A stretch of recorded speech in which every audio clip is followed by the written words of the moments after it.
I'm Camille Hartley, 34, a graphic designer and mom of two.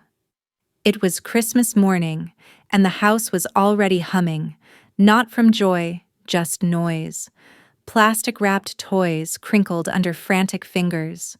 Someone's Bluetooth speaker in the kitchen was playing a tinny version of Jingle Bell Rock, and my ex-husband's mother, still technically my mother-in-law, was barking orders about setting the table. I stood by the archway, still wearing my coat. The cold from outside clung to my clothes like I wasn't welcome to warmth. The living room was a photo op from a catalog, a glowing fireplace, pine garlands on the mantel, piles of presents under a fake tree flocked in synthetic snow. And yet, not one person looked at me. Not when I arrived. Not even now. I scanned for my kids, Emma and Jules. I spotted Jules on the floor, ripping through a gift with wrapping paper printed with tiny snowmen. Emma was curled next to the fireplace, trying to turn a Barbie dream house around by herself. "Hey, baby," I said softly, stepping closer. "Do you need help?" Emma looked up at me, and for a split second, her face lit up, but before she could answer, a voice cut in from behind. "She's fine. Camille."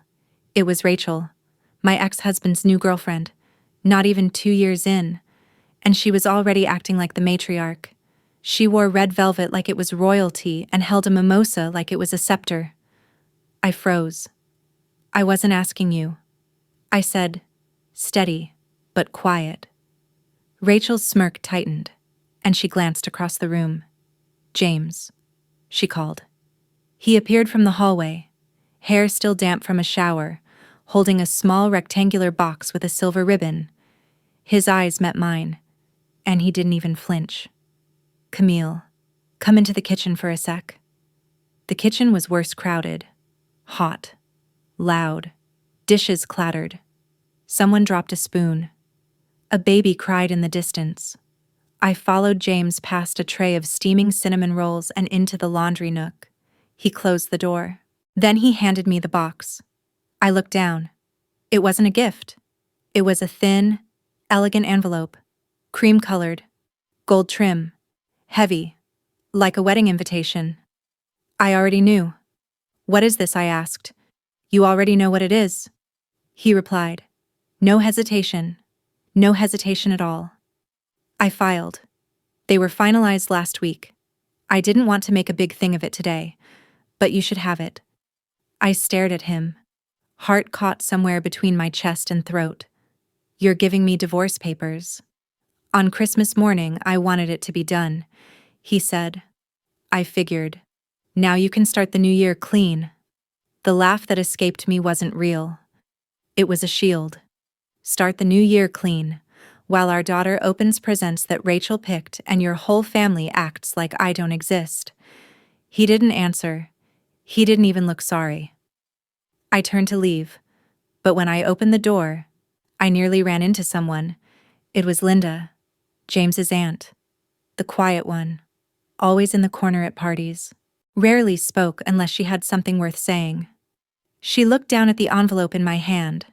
Her face paled. Then she looked up at me with something between sorrow and rage. "You deserve better than this, Camille." I blinked. "Thank you. But it's not really." She didn't let me finish. She stepped into the kitchen, cleared her throat, and the music cut off. "I'm sorry to interrupt," she said, holding up her arm. "But I think we should all take a moment to acknowledge something important."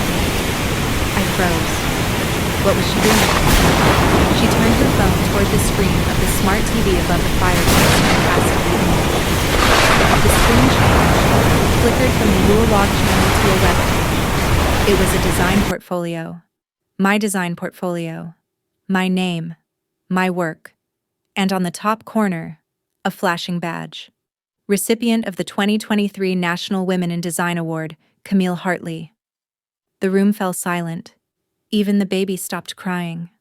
I turned slowly, the envelope still in my hand, and for the first time that morning, everyone was looking at me.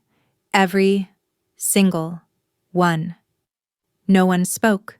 Not James, not Rachel, not his mother. Just silence, and the flicker of firelight against the gold of the divorce envelope. If you've ever had someone try to erase you from a moment that was yours, leave a comment or let me know where you're watching from. Hit like or subscribe if family drama ever made you feel like furniture in your own life. Because that silence, that shift, it was just the beginning. I didn't speak. Not right away. I just stood there, still gripping the envelope with one hand and holding back the sting behind my eyes with the other. The words divorce finalized were still echoing through my body, but so was something else now. Heat. A spark. Linda had exposed something I'd kept quiet. That award had meant the world to me. I hadn't told anyone in James's family about it because, frankly, they never asked. They never cared what I did, just that I showed up with the kids and made things easy. But now it was on a 55-inch TV, in the middle of their perfect Christmas morning. "Why didn't you say something?" someone mumbled. I looked over. It was James's cousin, Ben. The same guy who once told me I should just freelance or stay home more because design isn't really stable. I gave a half smile. "Would you have listened?" He shut up. I saw Rachel move toward the TV, fumbling with the remote. "Okay, can we maybe switch this off and get back to breakfast?" "No," Linda said firmly, stepping in front of her. "Let it stay up." The silence had morphed. Now it was taut, embarrassed, defensive, like they all knew they'd missed something important. James cleared his throat and walked into the living room with all the grace of a man trying to regain control. All right. Let's not make a scene. This isn't the time." "No," I said, louder than I intended. "Now is the time." Every eye landed on me again. I came here this morning for our kids. Not for reconciliation. Not for a show. I stood in the doorway for 10 full minutes, and not one of you said hello. I tried to help Emma and got told off like I was the nanny. And then I held up the envelope. I get this handed to me like it's a stocking stuffer. James rubbed the back of his neck. "Camille, please. The kids don't need to see the kids saw me show up." I snapped, and they saw everyone act like I didn't exist. Jules had wandered over by now, his little face confused, a green candy cane melting in one hand. "Mommy," I bent down, smoothed his hair, and kissed his forehead. "It's okay, baby. Mommy's just reminding people I matter too." The room shifted again. I stood up straight and turned to Rachel. "Congratulations on your Christmas. I'm sure this is all going exactly how you pictured it." She didn't respond. I walked toward the front door, envelope still in hand, and halfway through the hallway, I heard Linda behind me. "Camille, wait." I paused. She caught up, eyes softer now. "That portfolio link, I follow your work. I always have." I swallowed the lump rising in my throat. "Thank you." She looked down, then met my eyes. "You gave them too much grace." I nodded once. "I know." I walked out into the cold without my coat zipped. Snow flurried softly against my cheeks, but the air felt cleaner, like I could finally breathe. By the time I got home, the kids were already blowing up my phone. Emma sent a voice note. "Mom, I want to come home with you tonight." "Okay." Jules sent a photo of the Lego set I'd gotten him, half built, with a proud thumbs up. Rachel replied with a single message in the family chat.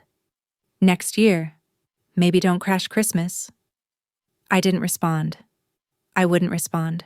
Instead, I walked into my apartment, kicked off my boots, and finally peeled open the envelope.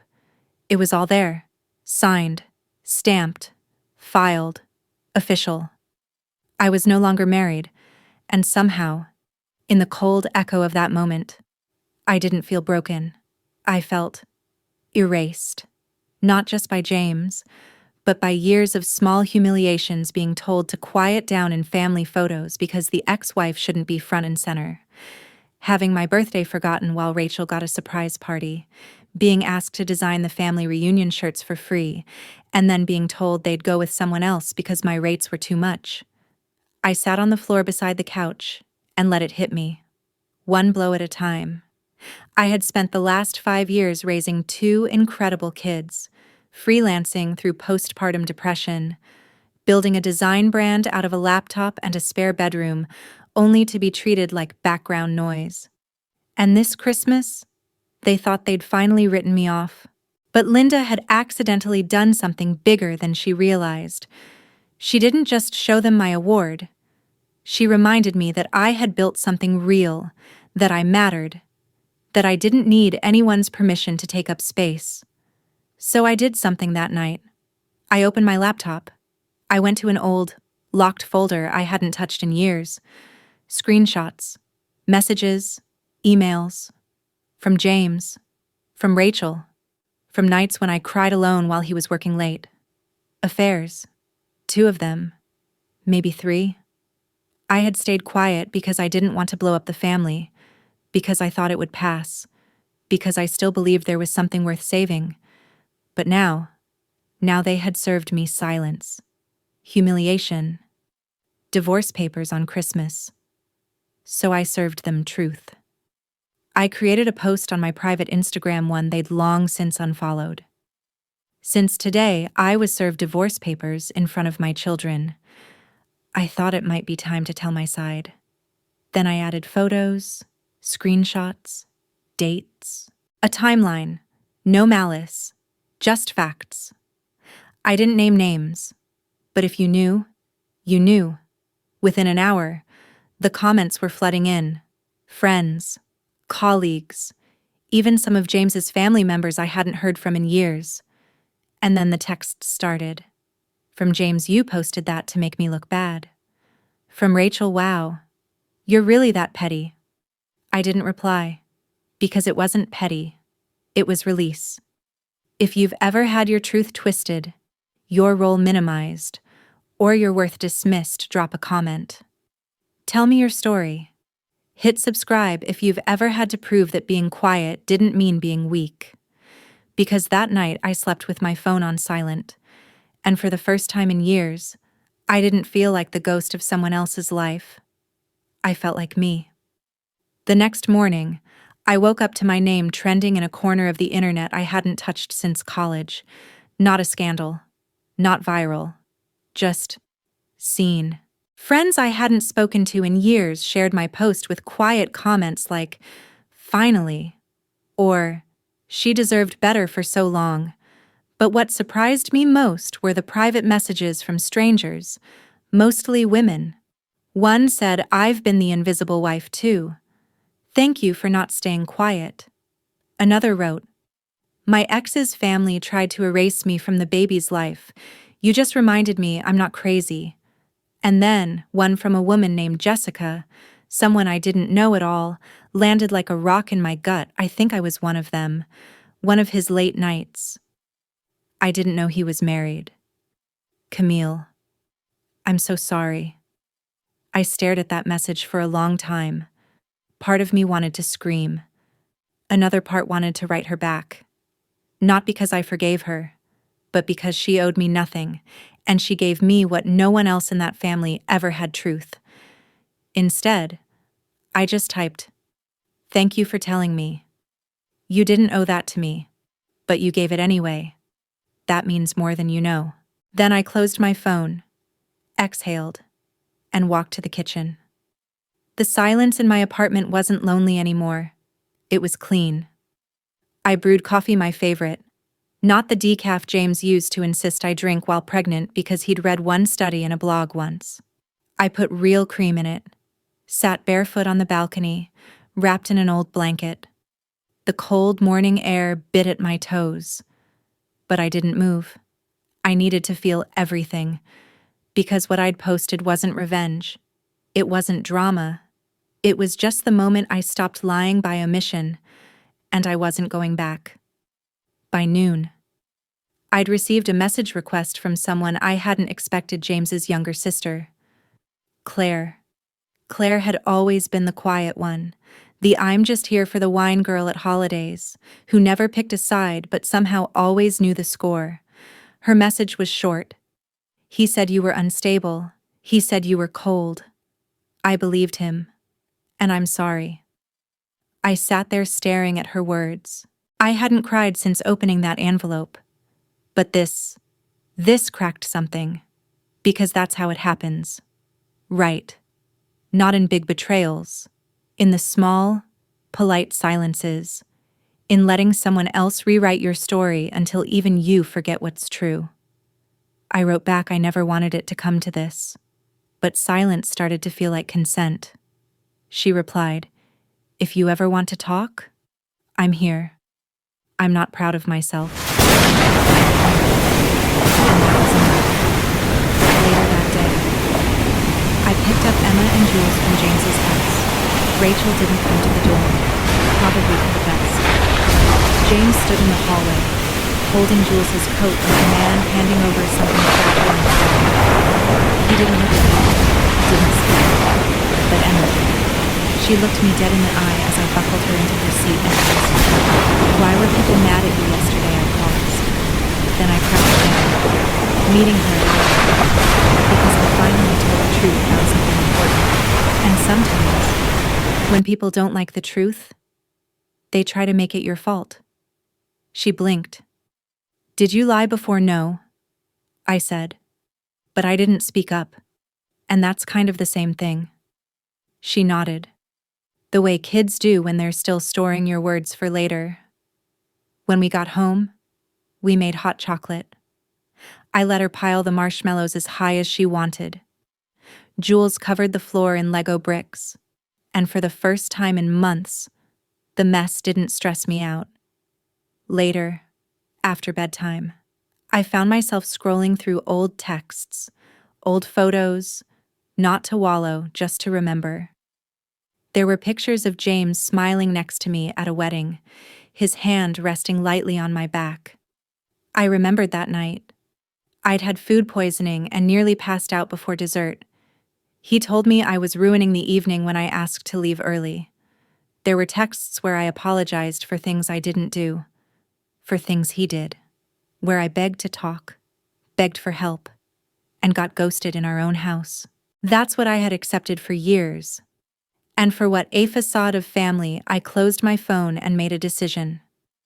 The next morning, I emailed the local gallery that had invited me twice to submit work for their upcoming solo exhibit. I'd said no both times because life was complicated. Now, I said yes. I spent the next week pouring everything into it. I created a series called Unseen Rooms, abstract renderings of domestic spaces: a crib, a sink full of bottles, a woman staring out a fogged-up window, all in deep, shadowy tones with sharp white lines slicing through. My therapist called it a purge. I called it homework for survival. The week after that, my post started spreading to people outside my circle. Someone on Twitter reposted it with the caption, "Normalize women telling the truth about being erased." That's when things got complicated. James called. I let it go to voicemail. The message was short, clipped. "You need to take that post down. People from my office saw it. It's affecting my work. This isn't fair." I replayed it once, then deleted it, because he still didn't get it. He thought I was hurting him, but I wasn't. I was just done lying. The truth didn't punish him. His actions did. And I wasn't going to carry that anymore. By the end of the month, the gallery exhibit was full, more full than I expected. Linda showed up. So did Claire. So did 3 of my clients, 2 moms from Emma's school, and 1 woman who'd messaged me after the post and drove 3 hours just to stand in a room you painted. Even Emma came. She wore her sparkly boots and asked if she could tell people which pieces were the ones about our old house. I let her. James did not show. Rachel didn't either, and thank God. Because this wasn't for them. This was for me. If you've ever walked away from a room that didn't see you, only to build your own brick by emotional brick, drop a comment, or let me know where you're watching from. Tap like or subscribe if silence ever made you forget the sound of your own voice. Because that exhibit, it wasn't closure. It was proof I never needed permission to exist. A week after the exhibit, I got a knock at my door. Not a text, not a call. A physical, impatient knock. I peeked through the peephole. James. He looked out of place in my hallway, wearing a beige coat too thin for winter and holding a folded newspaper like a prop he didn't know how to use. I opened the door slowly. "Camille," he said, offering a smile that didn't reach his eyes. I didn't return it. "What do you want?" He stepped inside without being asked. The air between us tightened. He glanced around at the apartment, as if seeing it for the first time. "This place looks different, because it's mine now." I said, "What do you want?" "James?" He sighed, dropped the newspaper onto my kitchen table, and sat down like he still had the right to. "I just needed to talk." "Without an audience. You had years to talk. When the audience was just me and you in bed at 2 a.m., when I was crying into a pillow and you rolled over, you had every chance." "I know," he said, rubbing his eyes, "and I deserve that.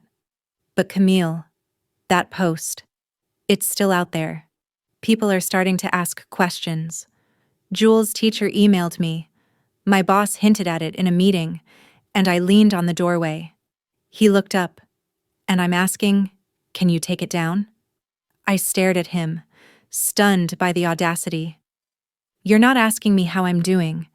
You're not asking what it felt like to get divorce papers in front of your entire family. You're not apologizing. You're asking me to protect your image." He blinked. "It's not like that." "Then what is it like?" "James, tell me. Walk me through it. Tell me why your reputation matters more than my reality." He was quiet. I crossed my arms. "You told everyone I was cold, that I was unstable. You let Rachel step into every family photo, every birthday, every Christmas. I was a ghost in my own life. You were angry all the time because I was screaming into silence. I caught myself. Jules was in his room. Emma was at school. But my voice had risen to a place I didn't let it go often. Not since the night I found the second affair, the one he never admitted."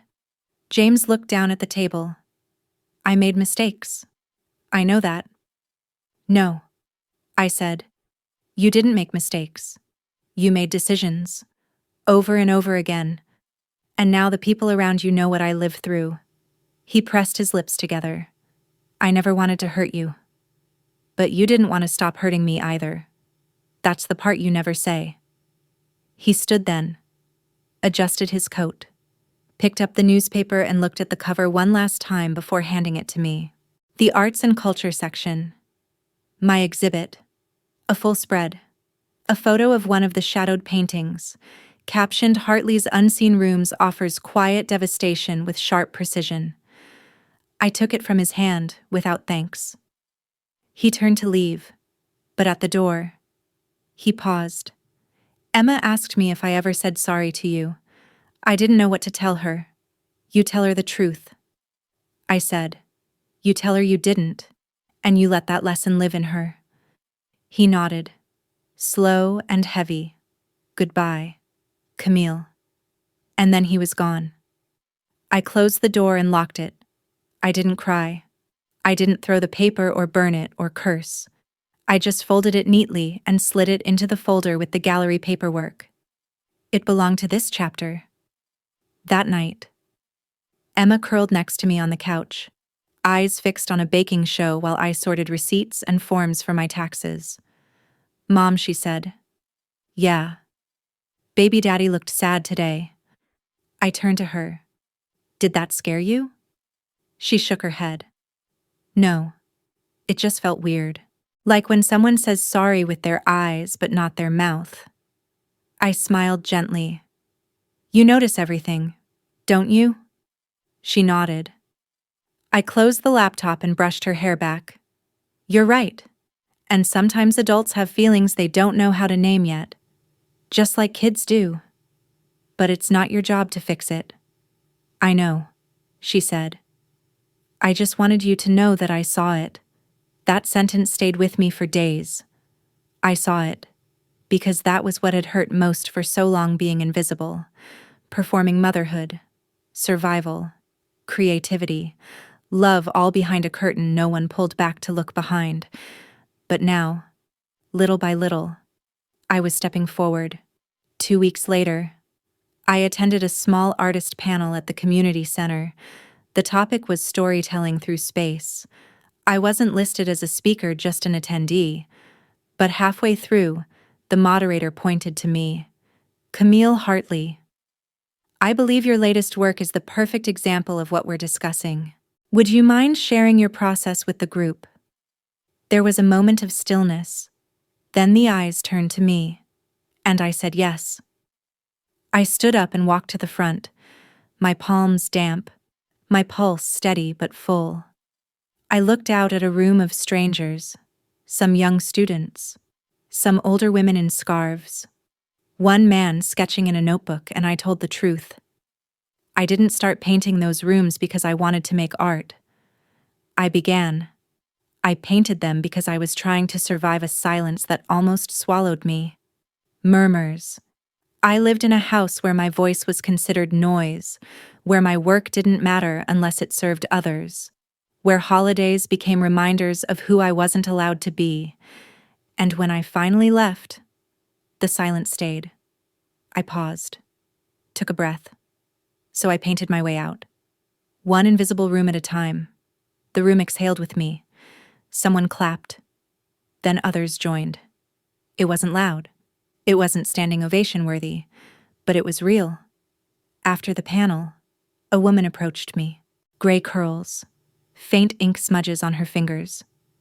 My husband left after 30 years, she said quietly. Told me I was too intense.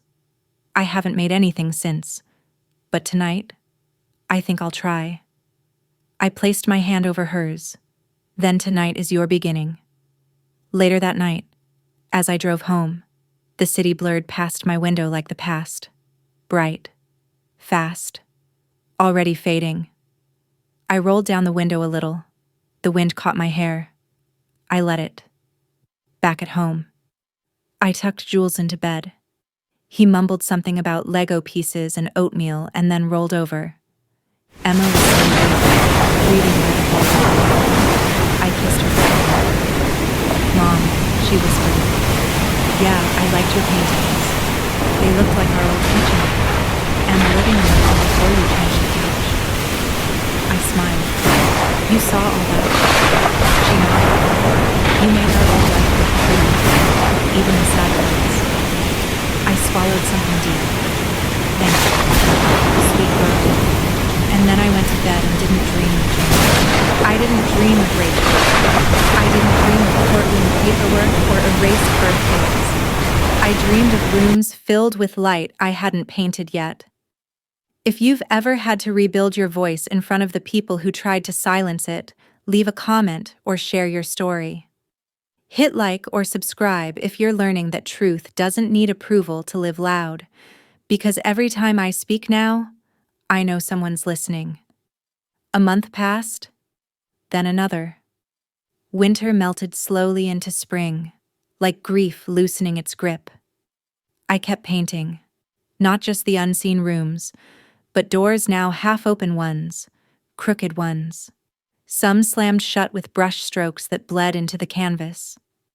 My therapist smiled when I showed her the new pieces. You're no longer just mourning the house, she said. You're walking out of it. She was right. I was walking out. But it didn't mean I wasn't still carrying some of it with me. The silence. The way James used to say, let's not make this a big deal. Every time I tried to talk about how lonely I felt, The way his mother would schedule dinners for just family and forget to tell me. The way I laughed at his jokes in public even after he stopped laughing at mine. It's strange. The things you remember. Not the big fights, but the slow peeling away. One Friday afternoon, I got a message from Rachel. I hadn't heard from her since the post went live. She never liked or commented. Just disappeared from the chat groups we'd both been in when I was still trying to pretend we could coexist. Now she sent me a 3-sentence message on Instagram, Camille. I didn't know everything. I thought you were bitter. Now I see I was wrong. No apology. No name-calling. Just that. I stared at it for 5 minutes. Then I blocked her. Not out of spite. Out of necessity. I wasn't collecting acknowledgments anymore. I wasn't seeking closure from people who thrived on being just kind enough to avoid consequences. Rachel got her information. She got her truth. And now she could sit with it. I had other things to do. Like taking Jules to the Science Museum for the first time. Watching him marvel at the tornado simulation and scream. Mom, it's like a movie in a box while the wind caught his curls. Like letting Emma stay up late to help me paint the final canvas for the gallery's spring collection. Her tiny hands dabbing white dots over a navy sky until the whole thing looked like a constellation of secrets. Like answering a message from a small publisher who'd seen my work online and wanted to commission a visual storybook about motherhood and space. I called it Rooms with No Names. They said yes. And that's when I knew I wasn't just surviving anymore. I was starting to shape something real, something lasting. But real healing isn't clean. One Saturday, during a community art walk, James showed up with Jules. It was his weekend, but the event was public, and Emma had begged him to come so they could both be there. He stood off to the side while the kids helped me pass out flyers and answer curious questions about which piece was the bathroom one. When the crowd thinned, he approached. I read the book pitch. He said. I raised an eyebrow. How Claire sent it.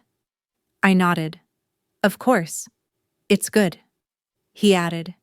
You always had that ability to see the things no one else noticed. I didn't know what to say to that. He stood there awkwardly for a moment, then motioned toward Jules. He's been asking questions. About the post. About us. I waited. James ran a hand through his hair. I want to answer them right. But I don't know how to tell him I failed at being your partner without making him think he can't trust me as a dad. That sentence landed differently. For once, it didn't sound defensive. It sounded scared. Human. I crossed my arms and looked past him, at Jules trying to get Emma to balance a balloon on her nose. You tell him, I said carefully, that you weren't always kind, that sometimes you didn't listen, but that you're learning, and that none of that changes how much you love him. James nodded slowly. And if he asks why we're not together, I added, tell him it's because grown-ups sometimes forget how to hear each other. But now we're trying again, just in different ways. He looked down, then back up. You're better at this than I ever was. No, I said. I just stopped pretending. He gave a faint smile. Thanks for not destroying me. I laughed once. James, you destroyed yourself. I just stopped hiding the evidence. That night, I sat on the floor of my living room, surrounded by sketch pads and scattered socks and a glass of red wine I hadn't poured in over a year. I watched a cheesy rom-com without pausing it to answer anyone's texts. And when the credits rolled, I cried. Not because I was sad, but because I was starting to feel safe in my own space. It had taken time. It had taken tears. It had taken watching my daughter be ignored at her own recital because Rachel didn't think to clap on cue. It had taken biting my tongue through 100 shallow dinners. It had taken unlearning every instinct to apologize for things that weren't mine. But I was here, whole, unapologetic, still tender in places, but solid where it counted. The next morning, I opened my inbox to find an invitation to speak at a women's conference. Theme reclaiming narrative. I said yes, because that was what this had always been about. Not revenge, not exposure, reclamation. I printed out my speech on thick paper, wrote my name in bold on the first slide, sat in the green room listening to the woman before me talk about entrepreneurship after divorce. And when they called my name, I walked onto the stage in jeans and a blazer, holding the microphone like a thread connecting me to every woman who had once been silenced in a room filled with polite people. My name is Camille Hartley, I said, and I was erased before I ever realized it was happening. Until one morning, Christmas morning, I received an envelope that told me I didn't matter anymore. And in that moment, I remembered how dangerous silence can be. The room listened. Really listened. I told them about the portfolio, the baby showers, the digital folder of pain I had once convinced myself was too dramatic to mention. I didn't name names. I didn't have to. They knew. Because silence looks the same in every house. And healing, when it begins, sounds like a woman saying her name out loud for the first time without shrinking. After the applause, a young woman approached me. Couldn't have been older than 25. I left last month, she whispered. I thought I was crazy for how much I doubted myself. But you just said everything I've never been able to say. I reached into my bag and handed her a folded card. A copy of one of my early sketches, one of the darkest ones. A kitchen with no windows. You're not crazy, I said. You were just alone too long. She took it, eyes full. If you've ever had to rebuild your life from the ground up with your hands still shaking and your voice barely a whisper, leave a comment. Let me know what truth you finally spoke aloud. Because now, when I speak, people don't just listen, they remember. Spring deepened into early summer. The city turned soft and golden, and I started noticing things I hadn't before, how the light pooled on the wooden floor of my studio just after 7 a.m., how Emma hummed while brushing her teeth, how Jules had begun spelling words out loud as if the air needed to know he was learning. I had moments, quiet ones, where I'd find myself frozen in my own doorway, just watching them, my children, my life, the pieces I had salvaged. There was a slow, growing peace, not loud, not triumphant, but steady, like the hum beneath a favorite song. Still, there were echoes. One day while walking Jules to school, we ran into James and Rachel outside the grocery store. They weren't holding hands, weren't arguing, just standing there like two people pretending nothing had ever exploded between them. James looked down, awkward. Rachel looked me in the eye, and for the first time, her face didn't hold contempt. It held caution. Jules smiled and waved. Hi. Daddy James smiled back, then turned to me. We're taking the kids to the beach in 2 weekends. I meant to text you. Text next time. I said evenly, not in front of a bakery. He nodded. Rachel added, we'll make sure it's on your schedule.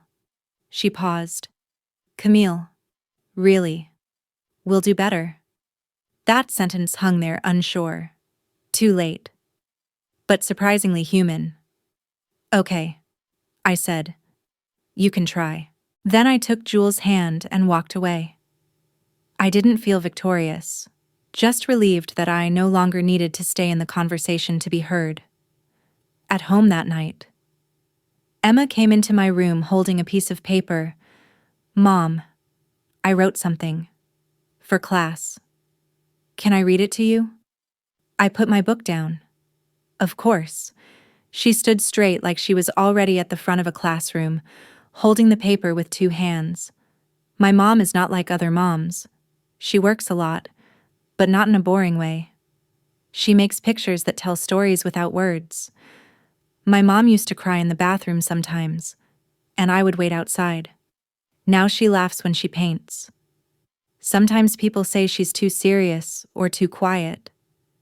but I think quiet people hold secrets like treasure. My mom is brave. She showed me that even grown-ups can start over. One day, I want to be like her.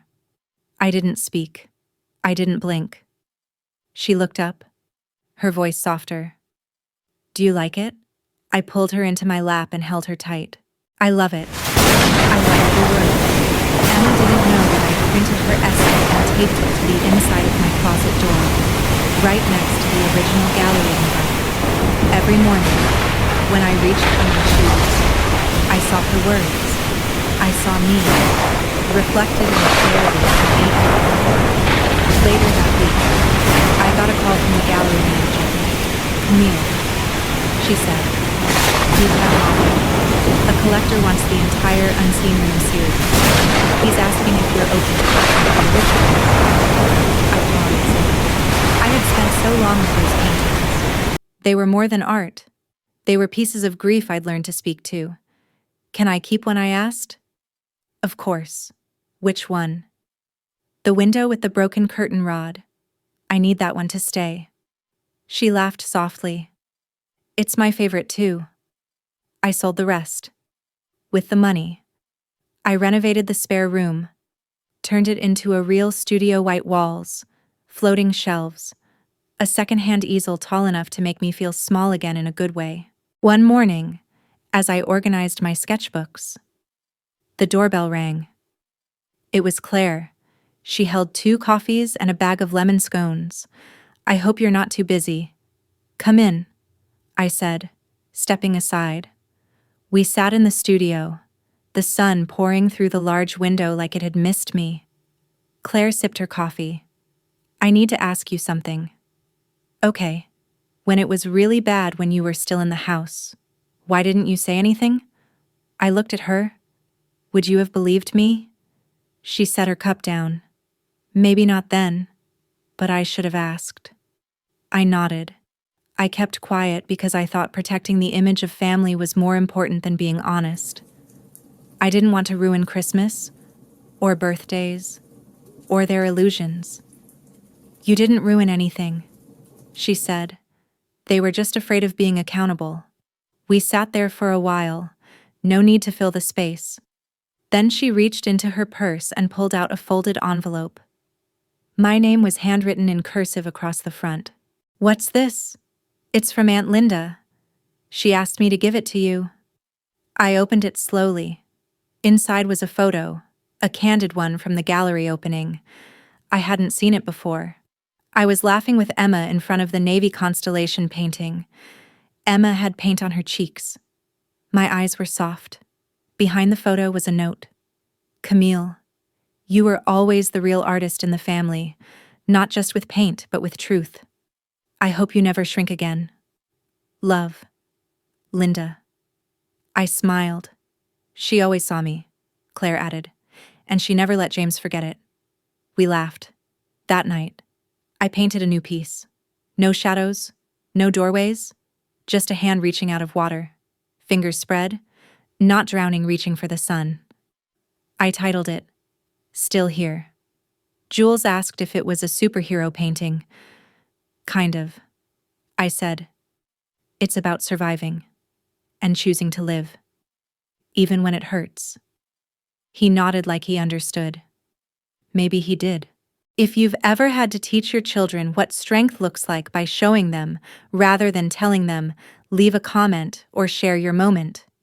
Hit like or subscribe if you've ever had to stand in your truth while your world tried to spin without you.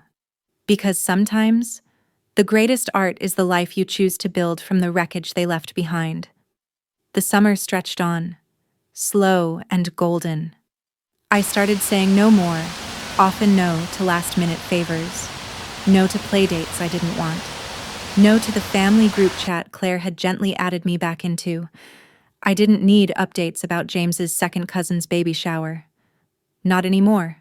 Instead, I started saying yes to quieter things. Yes to Saturday mornings with no plans, where Jules built blanket forts that swallowed the living room. Yes to letting Emma paint her ceiling with stars even though the landlord probably wouldn't approve. Yes to the silence between conversations. The kind that didn't feel tense anymore, just soft. But memory doesn't disappear. It returns in moments. It came back one afternoon while I was reorganizing the old linen closet. I found a small velvet box tucked in a shoebox of sewing needles and lost buttons. It was my engagement ring. I sat on the floor and opened it slowly. The diamond blinked at me like it remembered everything too. Not the proposal that was public, performative, a flash mob video I never asked for. But the days after, when James was attentive for exactly 3 weeks before going back to his quiet withdrawal, the months when I tried to plan the wedding and he shrugged at every question, the arguments, the silence. I held the ring in my hand and realized it had stopped meaning anything long ago. Still, I didn't throw it out. Not yet. I took it to a local jeweler the next morning and asked if they could redesign it. The woman behind the counter had short silver hair and kind eyes. Redesign into what, she asked gently. Something small. Something wearable, I said. Something that doesn't feel like a lie. She nodded. You'd be surprised how many women come in asking that same thing. I left it with her. She said it would be ready in a week. The night before I picked it up, James called. I didn't answer. He texted instead. Can I talk to you about something real? Just one thing. I hesitated. Then I said yes. We met at a coffee shop close to Emma's school. Neutral territory. I wore a loose white blouse. No makeup.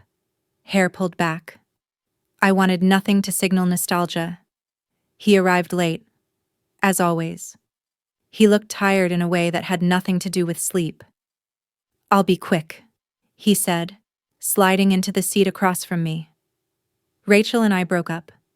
I didn't react. He continued. It wasn't just about you, or the post, or the fallout. We were never real. I stirred my coffee, slowly. You knew that. You just didn't care. I care now. I looked at him. Really looked. James, what do you want from me? He exhaled. I guess I just want you to know I see it now. What I did. What I let them do. What I didn't stop. The words hung in the air between us like fog. I wasn't crazy. I said, no, you weren't. And I wasn't cold. No, he said, you were breaking. And I walked away. There it was. I didn't feel satisfaction. I didn't feel rage. I just felt tired. And clear. I'm not here for your redemption arc, I said softly. You'll have to build that without me. He nodded. I know. I just thought I should say it. I finished my drink, left him with the bill, and walked out into a day that felt bigger than it had that morning. Later that week, I picked up the redesigned ring. The jeweler had turned it into a slender gold band with the diamond reset off-center, like a comet in motion. It's not perfect, she said, but it's honest. I slipped it onto my right hand. I like that, I said. It's mine now. That weekend, I took the kids to the coast. Just the 3 of us. A small rental house. Sand in the bed sheets. Ocean air in our hair. We collected shells, built crooked sandcastles, and laughed when Jules pretended to surf using a boogie board and 2 plastic spoons. Emma drew constellations in the wet sand and named them after made-up goddesses. At night, I let them sleep in my bed with the windows open. The breeze smelled like salt and pine. I watched them both for a long time, wondering how I ever thought survival meant silence. I knew one day I'd tell them everything, not as an act of vengeance, but as a way to show them what truth looks like, even when it's hard, even when it costs you the family you thought you were building. But for now, they didn't need the weight of betrayal. They just needed to know they were loved, safe, and chosen, every single day. I got up, walked out to the porch, and opened my sketchbook. I drew 3 chairs, unevenly spaced, facing the ocean. One for me, one for Emma, One for Jules. No one else. No room left for ghosts. The next day, I got a message from the conference organizer. They wanted to turn my talk into a podcast episode, a season opener. They said, a testament to quiet rebellion. I recorded it in one take. No edits. Just me, sitting at my kitchen table, telling the story of how I was handed divorce papers on Christmas morning and decided not to disappear. When the episode went live, my inbox filled with stories again, one from a woman named Lila. Your voice gave shape to the thing I couldn't name. I thought I was the only one erased by love, and another from a woman in her 60s. My children don't know what I survived, but now, maybe I'll try telling them. And a third, I posted the texts today, not to destroy him, just to finally set myself free. If you've ever had to reclaim your name from someone else's version of your life, drop a comment. If you've ever stood on a beach with no one but your kids and felt freer than you did in a house full of family, tap like, subscribe, and know you're not alone. Because freedom doesn't always roar. Sometimes it whispers. You are always worth more than what they made you carry. The podcast reached more people than I expected. Not millions, not viral, but enough. Enough that I started getting messages from women I hadn't seen since college, from moms at Emma's school who suddenly looked at me differently, from old colleagues who said, I didn't know what you were going through, and I'm sorry. But what caught me off guard most was the message from my own mother. We hadn't spoken in almost a year. She'd taken James's side in the beginning, said I was too emotional, said I pushed him away. She believed the version of me he gave her, the one who was brittle, dramatic, hard to live with. I had stopped trying to explain myself. And then, after the podcast, this message came through Camille. I listened, all the way through. I've never been so ashamed of how I handled things. You didn't deserve silence. I didn't see it before, but I do now. If you'll let me, I'd like to try again. I read it 3 times, then closed my phone. I didn't reply right away. I let it sit with me, like grief arriving in reverse. That night, I told Emma her grandmother had been busy. She looked up from the sketch. Will she be nice this time? I blinked. Did you notice when she wasn't? She nodded. She talked to me like I was on her side. Children see everything. She'll have to come back to me. I told her. Emma nodded again. Like you did with yourself, I almost cried right there. Instead, I pulled her into my arms and whispered, exactly like that. 2 weeks later, my mother came. She brought a pie. Not the apology kind, just an awkward, warm, overly spiced one. She stood at the door and didn't ask to come in. I'll stay as long as you want, she said. Or not at all. I let her in. We didn't talk about the past right away. We just watched Jules dance around in his dinosaur pajamas and listened to Emma read a story she had written about a girl who lived on a boat full of birds. After dinner, my mom helped with the dishes. We stood side by side at the sink, and I said quietly, You hurt me. I know. I needed you, and you chose him. I know, she said again. I didn't understand what was happening. I thought if I stayed neutral, I was helping, but I was just making you feel alone. Silence settled between us. This time, it didn't sting. Thank you, I whispered, for finally saying it. She dried her hands on a towel and looked at me. I want to be different. Not for me. For them. For your kids. So they never think silence is love. I nodded. That was enough for now. That weekend, I took the kids on a road trip to the mountains. Just a 2-day break. A cabin with creaky stairs and wildflowers growing through the deck. On the second night, I woke up at 3 a.m. and went outside. The stars were thick overhead, the kind that feel like they're pressing down on you.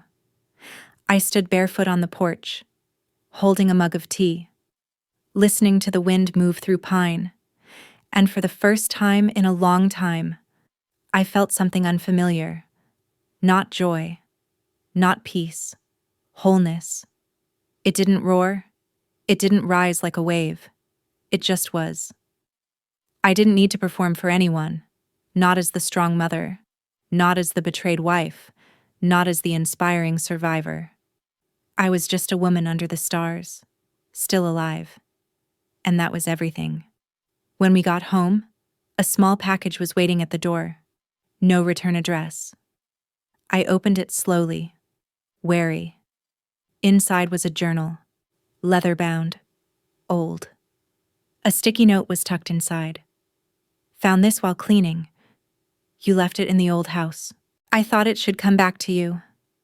Jay. I recognized the handwriting. I opened the journal. It was the one I'd kept when I was pregnant with Emma. Pages filled with raw, honest entries. Joy, fear, loneliness. My handwriting grew shakier near the end just before the birth. One entry caught my eye. Deck, 16. He didn't come home until 2 a.m. Again. Said it was work. I didn't ask questions this time, just held my belly and waited for the baby to kick. I'm scared I'm doing this alone already.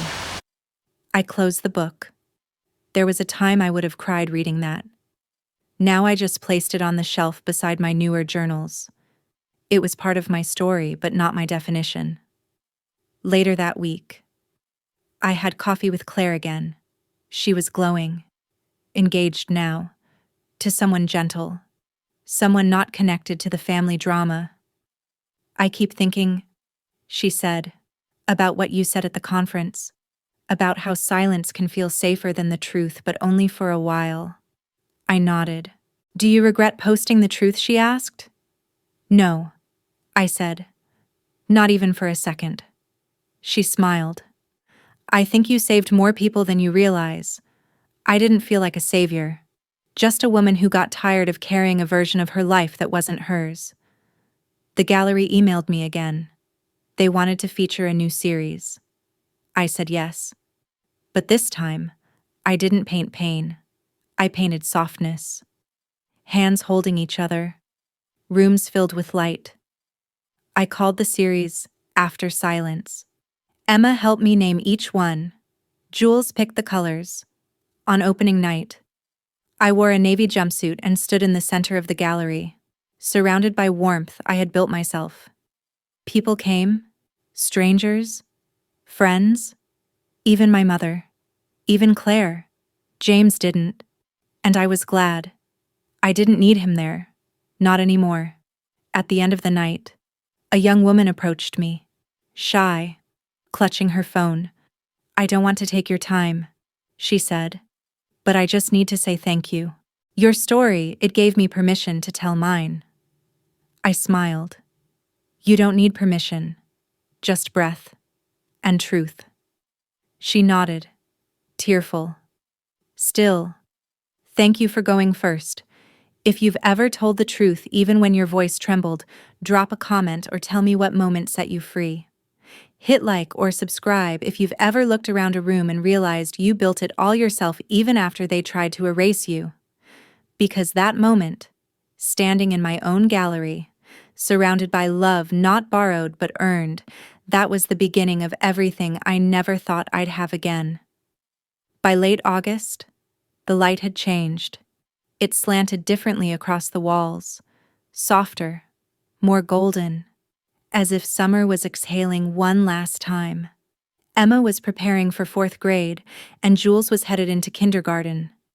I labeled their backpacks by hand, tied their shoelaces into perfect bows, and let them pick their own lunchboxes, one with planets, one with dinosaurs and sunglasses. On the first day of school, I took pictures in front of our front door. They both grinned with gap-toothed excitement. I kissed their cheeks and whispered the same thing I always had since they were toddlers. Be kind. Be curious. and remember who you are. I watched them walk into the building with a confidence I never had at their age. They didn't look back. I stood there for a while, pretending to tie my sandal, giving myself an excuse to stay longer. The sidewalk buzzed with parents and strollers and first-day jitters. But I was still. I had made it. Not perfectly, not painlessly, but I had made it. Back home. I stood in my studio, surrounded by canvases in progress. The After Silence series had gotten more attention than I'd expected. An independent arts magazine reached out for an interview. A local university invited me to teach a weekend workshop. A woman named Selma, who ran a nonprofit for women recovering from domestic emotional abuse, asked if I would consider mentoring. I said yes to all of it, but I also paused between each yes. I checked in with myself not out of fear, but out of respect. I didn't want to say yes the way I used to as a survival reflex, as a way to please or to prove. I wanted every yes to be mine. That afternoon, I pulled out the final canvas I hadn't touched in months. It was unfinished gray tones, blurred shapes, the beginning of a door, one I hadn't known how to open. I stared at it, brush in hand, and then, slowly, I painted a small crack of light in the center. Just a line, but it was everything. That night, I dreamt of the old house, but this time, I wasn't inside it. I was outside, holding my children's hands. We were walking away from it down a long, tree-lined road. No screaming, no locked rooms. Just footsteps and wind and the soft sound of moving forward. The next morning, I found a message from James. I'm moving. Thought you should know. Not far. Just fresh start. I'm giving the kids my new address this weekend. I'll make sure they know it's okay to talk to you about it. That was it.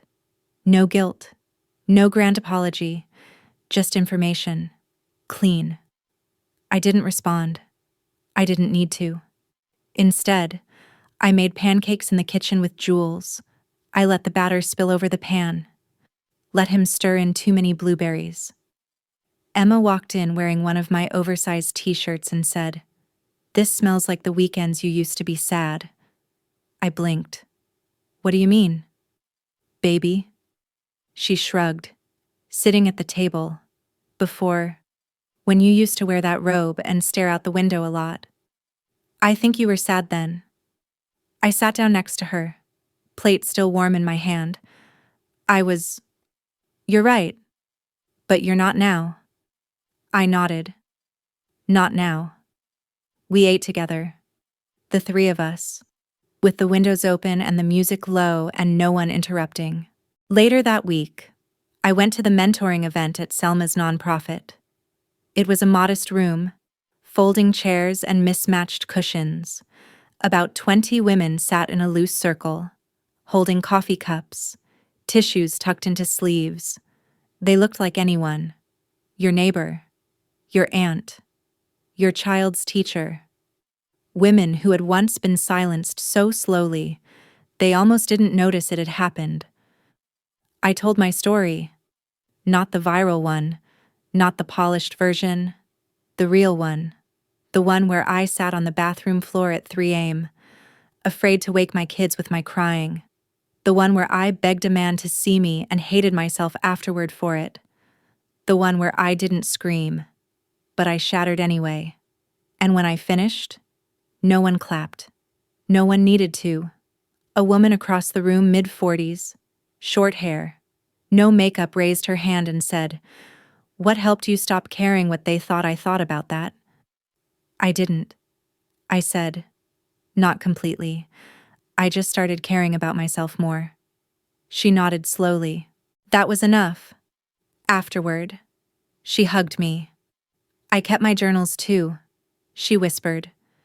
"They used to feel like happiness. Now they feel like a map back to myself." I smiled. "Keep following me." When I got home that night, there was a small white envelope in my mailbox. No stamp, just my name. Inside, a handwritten handwritten note. Me. I don't have the right words, but I'm trying to find it. I hope someday you'll let me tell you all of it. Rachel. I held the note in my hand for a long time. Then I folded it neatly, placed it in the same folder where I put the divorce papers, the award announcement, the printed messages, the gallery invites, my archive. The file was no longer heavy with pain. Now it felt like a record of transformation. That Sunday, I took the kids to the park. No big occasion, just sunshine, grass, a picnic blanket, a frisbee. Emma drew in her journal. Jules rolled down the hill over and over, laughing until he couldn't breathe. I leaned back and looked at the sky, not searching for signs, just watching clouds move. Mom, Emma asked, lying beside me. Yeah, when I'm big, I want to write a book about us. I turned to her. What kind of book? One where the mom isn't perfect, but she never leaves. And even when she gets hurt, she keeps building something anyway. I smiled. That sounds like a really good story. She leaned her head against my shoulder. It already is. If you've ever rebuilt your life from the bones of a broken one, if you've ever held your child's hand and walked out of a house that no longer held love, leave a comment. Let me know where you are in your story. Tap like or subscribe if you've ever realized that your voice didn't need to be loud to be heard, because sometimes healing doesn't come with fireworks. It comes with pancakes, with letters you don't burn, with a child whispering, "You didn't leave," and you saying, "No, I stayed," with me. It was early fall when the final shift came, not dramatic, not televised, not marked by a viral post or a gallery show. Just a morning like any other, with a chill in the air and the sound of the city beginning to rustle awake. I woke before the kids, not out of stress, but because my body had finally learned the rhythm of quiet mornings. I wrapped myself in the gray sweater Emma always stole on weekends and padded into the kitchen, barefoot. I started a pot of coffee, opened the window a crack, and stood by the sink. Outside, the maple trees were beginning to blush red. It had been almost a year since the envelope. Christmas was coming again, and this time, I didn't dread it. I hadn't decided how we would spend it. No plans with James's side, obviously. And my own mother, while slowly returning into our lives, knew better than to make suggestions too soon. I appreciated that. Maybe we'd stay home, or maybe we'd go to a cabin again, or drive until we saw snow. It didn't matter. Not really. What mattered was that it would be ours. No performance, no comparison, no pretending. Just a day we didn't owe to anyone. Later that morning, while the kids were still brushing their teeth and arguing about whether toast or cereal was the superior breakfast, I opened the bottom drawer of my desk. Inside was the redesigned ring, the one I'd had made from the original engagement diamond. I hadn't worn it much. It wasn't about that. It was a symbol of what I'd reclaimed, a reminder that nothing given to me could define me, not the promises, not the betrayals, not even the silence, only what I chose to do next. I slipped it on. It felt light. There was a knock at the door. It startled me not because I was afraid, but because unexpected knocks carried a weight they never used to. I glanced through the peephole. Linda. I opened the door. She smiled, holding a small box wrapped in brown paper and twine. "I was on my way to the market," she said, "and thought I'd drop this off. No occasion, just something I saw and thought of you." I stepped aside and let her in. She sat at the kitchen table while Emma and Jules bounced around in the background, singing a half-remembered Halloween song. I opened the box. Inside was a book, Women Who Run with the Wolves. I smiled. "I've read this." "I know," she said, "but I thought maybe it would feel different now." I nodded. "Everything does." She sipped her tea. Do you ever think about deleting the post? Her question surprised me, not because I hadn't asked it myself, but because I thought she would never bring it up. Sometimes, I said, not because I regret it, but because I wonder what my life would look like if I'd stayed quiet. Linda nodded. And then I remember I'd still be invisible. She looked at me with something like pride. You know, you didn't just change your life. You forced everyone around you to confront what they were pretending not to see. I thought of James, of Claire, of Rachel, of my mother, of my children. I didn't mean to start a fire. I said, "No." Linda replied, "You just stopped covering the ashes." Before she left, she hugged me tighter than usual. "Next time you show at the gallery, I want a front row seat, and I'll bring pie. A good one." I laughed. Deal. That night, I got a text from James. "I've been offered a job in another state. Higher position. Better hours. I'd fly in for visits. Holidays. Summer. I haven't said yes yet. Wanted to see if we could talk. For the kids." I sat with it. For 10 minutes. Then 30. Then an hour. I reread it. Tried to feel something. But I didn't feel angry. Or anxious. Or betrayed. Just clarity. I typed back, "Thank you for telling me. We'll talk on the phone. Not in person. I'll make sure the kids are okay. I hope you do what's right for you. But don't expect me to help you carry the weight of your absence," he replied. "Fair. Thank you." I turned off my phone, walked down the hall, peeked into Emma's room. She was asleep, one hand curled around the sketch pad she now carried everywhere. I flipped it gently. On the page was a drawing of a tall tree with 3 birds in it. One small, one medium, one large. All flying in different directions but still within the branches. I smiled. In Jules's room, he had fallen asleep mid-sentence, holding a flashlight pointed at the ceiling, where he'd stuck glow-in-the-dark planets in a perfect circle. He snored once, softly, in the living room. I lit a single candle and sat cross-legged on the couch. No music, no TV, no phone, just me. And then I said something out loud I had never said before. "I forgive you." I didn't say who it was for. Maybe James, maybe my mother, maybe even Rachel, maybe myself. But once I said it, something in the room shifted. Not because forgiveness erases pain, but because it lets you stop rehearsing it. If you've made it this far, thank you. If you've followed this story and found your own reflection in it, I hope you know you are not weak for needing time, not broken for leaving late, not lost for finding your voice in pieces. Leave a comment, even if it's just a single word: healing, beginning, returned. Tap like or subscribe if you've ever rebuilt yourself from someone else's silence. Because I was served divorce papers on Christmas morning, and I answered with truth. Not to destroy, but to rise. And now this is my life, my home, my story, and no one else gets to write the ending.